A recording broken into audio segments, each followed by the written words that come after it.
বাইম মাছ এটা অনেকেই পছন্দ করেন আবার অনেকেই করেন না। কিন্তু ঠিকঠাক মতো রান্না করতে পারলে এটা খেতে অসাধারণ লাগে। হ্যাঁ, আজকে আমি দেখাবো কিভাবে বাইম মাছের মালাইকারি তৈরি করতে হয়। Hi everyone, welcome back to kitchen of সীমা।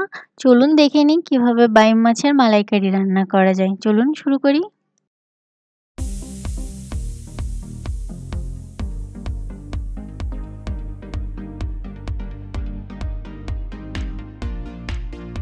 শুরুতে আমরা দেখে নেব এর জন্য আমাদের কি কি লাগছে।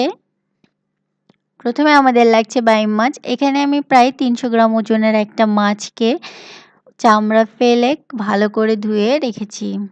এভাবে কয়েকটা পিস করে রেখেছি, আপনি আপনার সুবিধা মতো করে নিতে পারেন। এটা চামড়া ফেলে রেখেছি এবং পরিষ্কার করে ধুয়ে রেখেছি, দেখুন। এছাড়া লাগছে পেঁয়াজ কুচি। আমি হাফ কাপ মতো পেঁয়াজ কুচি নিয়েছি। কাঁচামরিচ নিয়েছি ৫টা আস্ত। আদা রসুন বাটা ১ টেবিল চামচ। সেই সাথে আমাদের লাগছে জিরা গুঁড়ো আর ধনিয়া গুঁড়ো, লাগছে হলুদের গুঁড়ো, লাল মরিচের গুঁড়ো, স্বাদমতো লবণ, গরম মশলার গুঁড়ো আর অবশ্যই নারিকেলের দুধ। আর সেই সাথে লাগছে সয়াবিন তেল। প্রথমে আমি সয়াবিন তেলটাকে গরম করে তার মধ্যে পেঁয়াজ কুচিগুলো দিয়ে দিচ্ছি এবং হালকা লালচে করে ভেজে নিচ্ছি। আমি এখানে শুধু সয়াবিন তেল ব্যবহার করেছি প্রায় ১.৫ টেবিল চামচ মতো। আপনি চাইলে এর সাথে সামান্য ঘিও মিশিয়ে দিতে পারেন। আমি শুধু তেলে করছি। পেঁয়াজটা একটু ভাজা হয়ে গেলে এর মধ্যে আমি দিয়ে দিচ্ছি ১ টেবিল চামচ পরিমাণ আদা এবং রসুন বাটা দুটো মিলিয়ে, আর সামান্য লবণ। এই লবণ দেওয়ার কারণ, লবণ দিলে তেলটা তুলনামূলক একটু কম ছুটবে।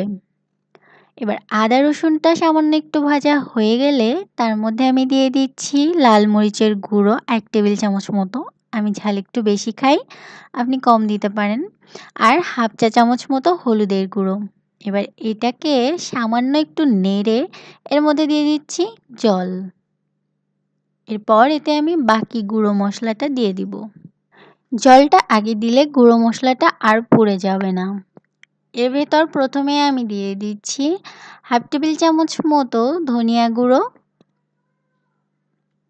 আর হাফ টেবিল চামচ মতো জিরা গুঁড়ো। এটাকে ভালো করে মিশিয়ে নিচ্ছি। এবার মশলাটাকে একটু ভালো করে কষিয়ে নিতে হবে। দেখুন, এতে আমি সামান্য জল দিয়ে দিয়েছি। মশলাটাকে খুব ভালো করে কষিয়ে নিতে হবে, কারণ তা না হলে তরকারির বা এই রান্নাটার আসল টেস্টটা আসবে না। একটু নেড়েচেড়ে নিয়ে কষিয়ে নিতে হবে। এরপর যখন এটা কষে আসবে, দেখুন আমাদের এটা কষানো হয়ে গেছে, তেল উপরে আসছে, তখন এর মধ্যে আমি দিয়ে দিচ্ছি বাইম মাছগুলো। এটাকে হালকা একটু নেড়েচেড়ে নিচ্ছি। এরপর আমি এতে দিয়ে দিচ্ছি খুবই সামান্য পরিমাণে জল এবং এটাকে মশলার সাথে ভালো করে মিশিয়ে দিচ্ছি। দেখুন,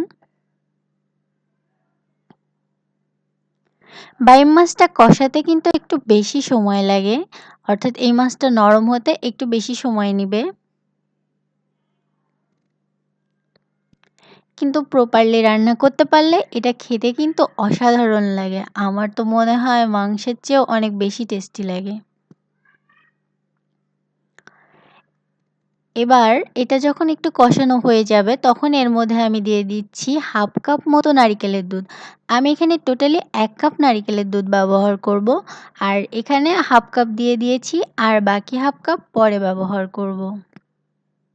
এবার এই হাফ কাপ নারিকেলের দুধ দিয়ে মাছটাকে খুব ভালো করে কষিয়ে নিতে হবে। আমি এখানে স্বাদমতো একটু লবণ দিয়ে দিয়েছি। এবার এটাকে একটু সময় নিয়ে ধীরে ধীরে কষিয়ে নিতে হবে, যাতে করে মাছটা খুব ভালোভাবে নরম হয়ে যায়। দেখুন, কষানো প্রায় হয়ে এসেছে, অর্থাৎ তেলটা অনেকটা উপরে এসেছে। তেলটা উপরে এসে গিয়েছে, এখন আমাদের কষানো হয়ে গেছে। এবার আমি বাকি হাফ কাপ নারিকেলের দুধটা এর মধ্যে দিয়ে দিচ্ছি। এটাতে রান্না করব। এখন এর মধ্যে আমি আর বাড়তি কোনো জল দিচ্ছি না। আর আপনি এটা চাইলে একটু ঝোল টাইপেরও রাখতে পারেন। সেক্ষেত্রে নারিকেলের দুধটা আরেকটু বেশি দিয়েন। আমি এটা ঘন গ্রেভি টাইপের করব। এর মধ্যে আমি দিয়ে দিচ্ছি ৫ টা আস্ত কাঁচামরিচ। আমি এটা কিন্তু ফাড়িনি, জাস্ট ফ্লেভারের জন্য দিচ্ছি। এটা ঝালের কোনো কাজ করবে না। এবারে দিয়ে দিচ্ছি লবণ, যদি লাগে দিবেন, না লাগলে দরকার নেই।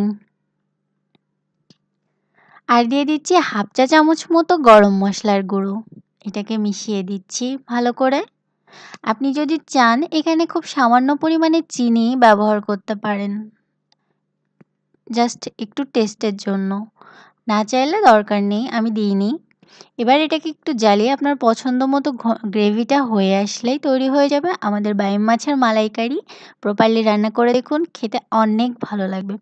যারা এখনও চ্যানেলটি সাবস্ক্রাইব করেনি, প্লিজ চ্যানেলটি সাবস্ক্রাইব করে চ্যানেলের সাথেই থাকুন আরও নিত্য নতুন ভিডিও পেতে।